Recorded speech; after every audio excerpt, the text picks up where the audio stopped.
আসসালামু আলাইকুম রহমতুল্লাহি ওবরকাতুহু।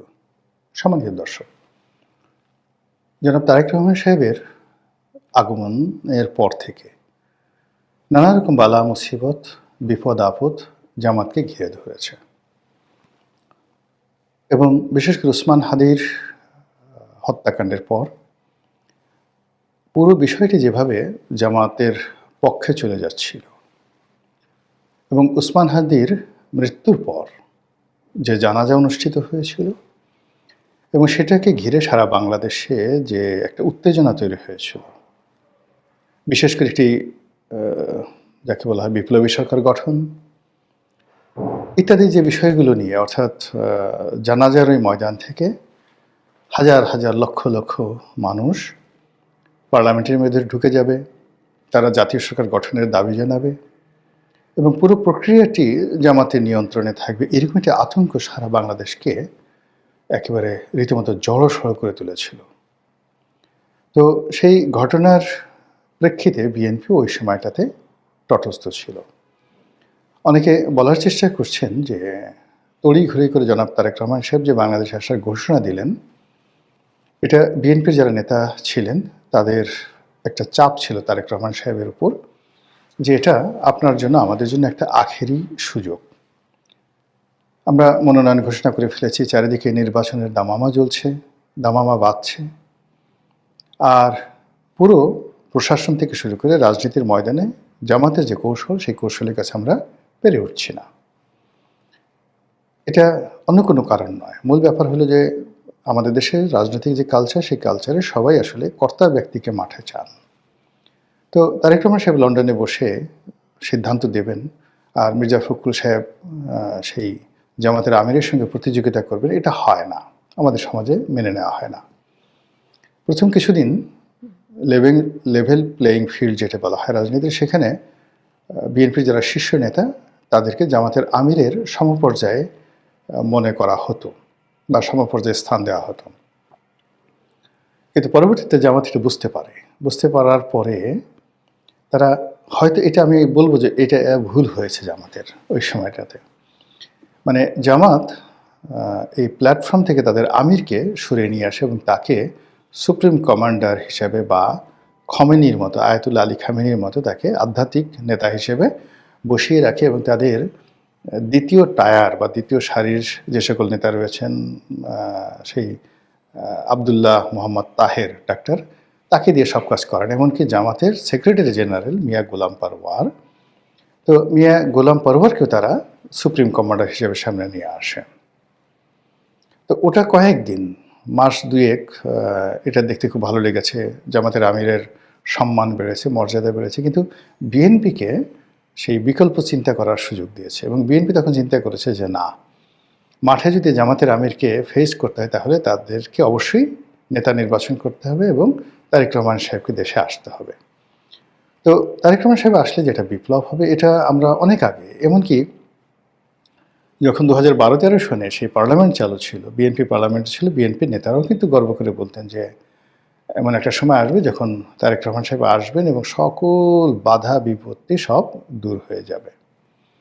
তো যাই হোক, তারেক রহমান সাহেব আসার পর এখন আর কেউ জামাতের খোঁজ নেন না, জামাতের কথা বলেন না, বরং মানে নানা রকম নেতিবাচক কথা জামাত নিয়ে, শিবির নিয়ে মানুষ বলতে থাকে এবং যা তাদের প্রাপ্য, মানে 30-35টি সিট তারা পেতেই পারে যে অবস্থা, তো সেইটা অনেকে বলার চেষ্টা করেছে তারা একটাও পাবে না, কেউ বলছে 2টা পাবে, 3টে পাবে, এরকম। তো পরিস্থিতি যখন এরকম, ঠিক সেই সময়টাতে জামাত বিরোধী যে শক্তিটি রয়েছে বাংলাদেশে, যারা নিজেদেরকে প্রো লিবারেশন ফোর্স হিসেবে দাবি করেন, প্রগতিশীল হিসেবে দাবি করেন এবং জামাতকে যারা ধর্মান্ধ এবং পশ্চাৎপদ মধ্যযুগীয় চিন্তা চেতনার শক্তির ধারক বাহক হিসেবে মনে করেন, সে সকল বুদ্ধিজীবী, তারপরে সে সকল সাহিত্যিক, সাংবাদিক সবাই একযোগে জামাতের বিরুদ্ধে বলতে থাকে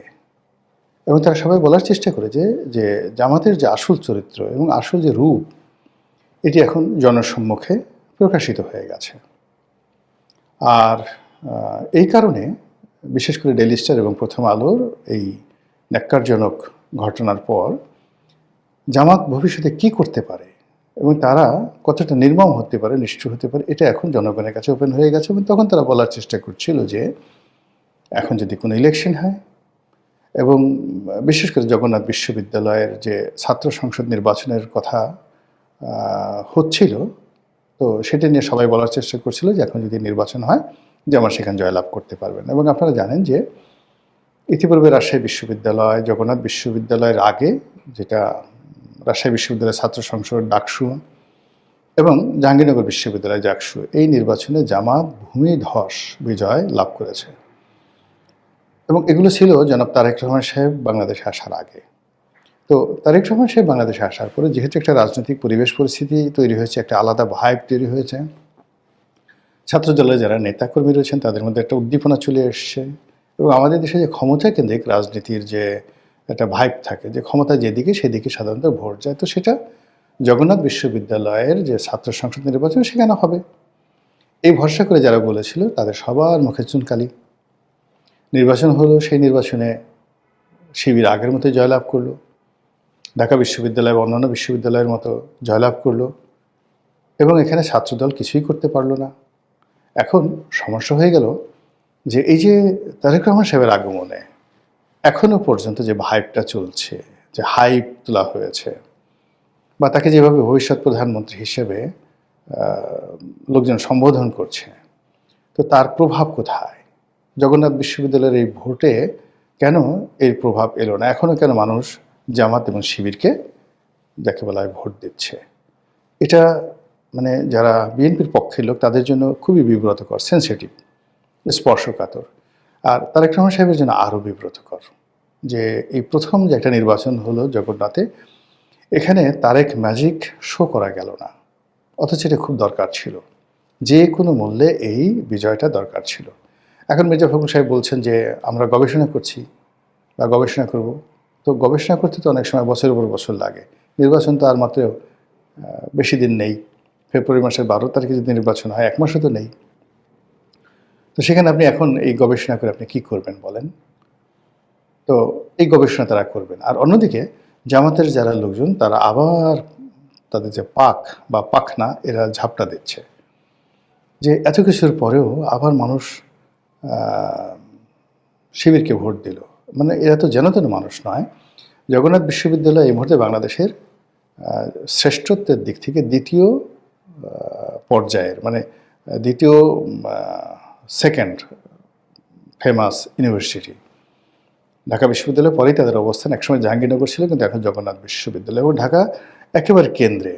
এবং জগন্নাথ বিশ্ববিদ্যালয়ের যে ক্ষমতা, আশেপাশে ধরেন যেগুলো কলেজ রয়েছে, সরওয়ার্দী কলেজ, তারপরে কবি নজরুল কলেজ, এরপরে পুরনো ঢাকাতে যত প্রতিষ্ঠান রয়েছে, যত ব্যবসা বাণিজ্য রয়েছে, এখনও তো বাংলাদেশের যে ইকোনমি, সেই ইকোনমি মূলত পুরনো ঢাকা থেকে নিয়ন্ত্রিত হয়। আমাদের কোর্ট কাছারি অফিস আদালত সব পুরনো ঢাকাতে।